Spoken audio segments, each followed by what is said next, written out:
So you and I met at Columbus High School because I taught lots of seniors, and you were teaching senior English. We had several common students. Yeah, I remember very clearly the day that you were coming down the back hallway, and I had come around from Miss Smith's room, and you were walking down the hall, and I was like, okay, that's gotta be Miss Hogan. And Miss Smith was like, yeah, that's Miss Hogan. And I was like, every kid in the school says that she and I are just like, I have to meet her. And so you walked down there. Do you remember that? I do remember that. And we just sat there and talked, and I was like, I really like this lady. Like, because we were so much alike. we were so much alike. Okay, so I don't know if you remember this, but the day that like sticks out in my brain so like vividly was bomb threat day. And so we headed out the back door, and you were up high, and I decided I wanted to go up there because it was in the shade. Yes. And it was morbidly hot. And so we spent what, 4 hours? At least. 5 hours talking that day. Do you remember that? I remember that.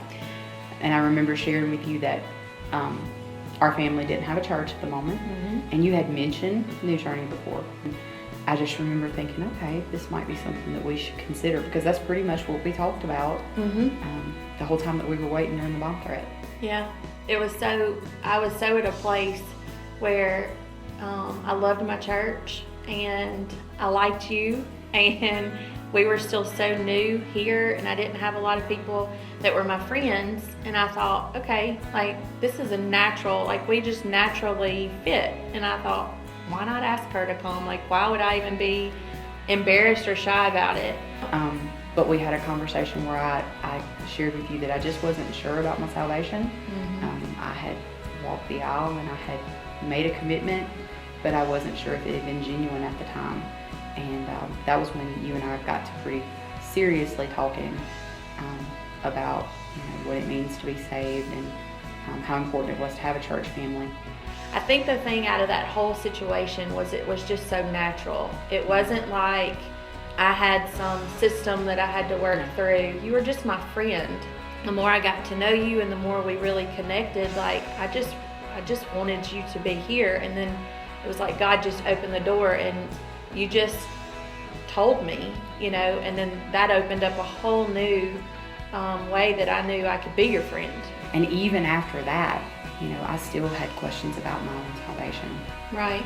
And it was through being here for a few months that helped me to realize that, I had some things I needed to get right, and I knew the things I needed to say, I knew the things I needed to do, but I don't know that it ever internalized with me. Yeah.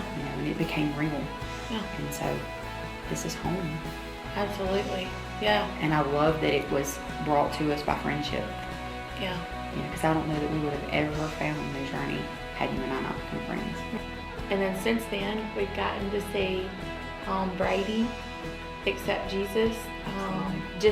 It's just been a really neat experience to walk through, because everybody says church is supposed to be your family. Like, that's the cliche thing. But I mean, like, you really are my family. It's like it was meant to be. Yep. Good times. Absolutely.